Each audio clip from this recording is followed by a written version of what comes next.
Selamat pagi, salam sejahtera. Nama saya Christian dan suara dari kelas 10 MIPA 5. Di video ini saya akan menjelaskan salah satu dari materi ekosistem, yaitu daur sulfur. Daur itu merupakan siklus yang terus berulang dan tak ada hentinya. Jadi ketika berpikir tentang daur, pasti kita akan memikirkan sesuatu seperti lingkaran. Sulfur merupakan salah satu unsur penyusun protein, yaitu hal yang esensial bagi seluruh makhluk hidup. Bagaimana cara kerja daur sulfur? Sulfur pada dasarnya terdapat pada litosfer. Jika terjadi pelapukan, maka sulfur tersebut akan terlepas ke udara. Sebagai tambahan, jika ada gunung berapi yang bererupsi, itu akan menghasilkan gas hidrogen sulfida bersama sulfur dioksida, yaitu H2S dan SO2.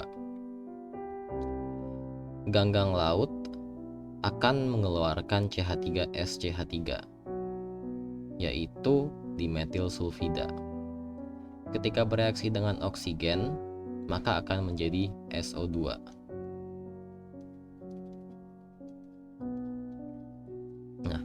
SO2 kemudian akan bereaksi lagi dengan oksigen pada atmosfer dan menjadi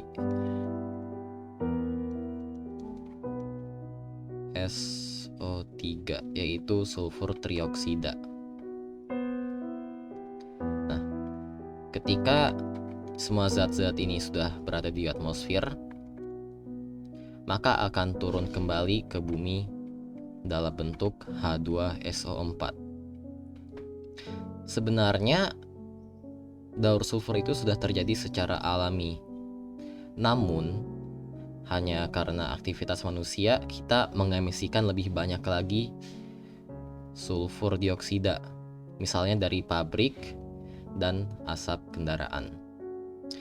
Balik lagi ke atmosfer tadi, ketika gasnya sudah terkumpul, maka akan turun kembali lagi ke bumi sebagai hujan asam, yaitu H2SO4.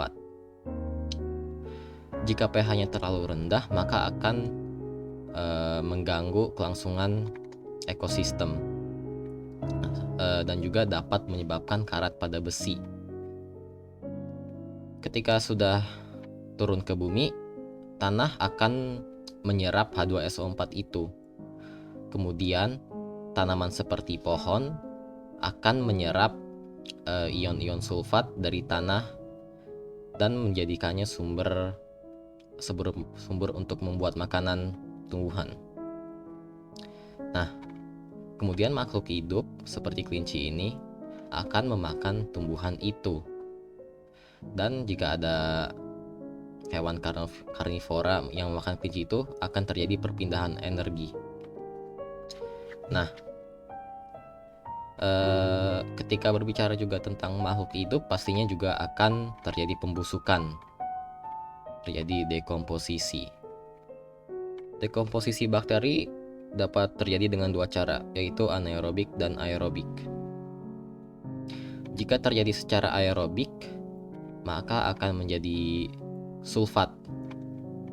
Kemudian sulfatnya seperti tadi akan diserap oleh pohon dan kembali ke hewan dan kemudian dekomposisi. Jika terjadi secara anaerobik, maka akan terbuat gas sulfur. Di sini saya lupa menjelaskan bahwa hewan yang telah dekomposisi, fosilnya dapat dijadikan sebagai bahan bakar pabrik dan kemudian akan menghasilkan sulfur dioksida. Dan seperti siklus yang lain, semua itu akan terus berulang tanpa henti.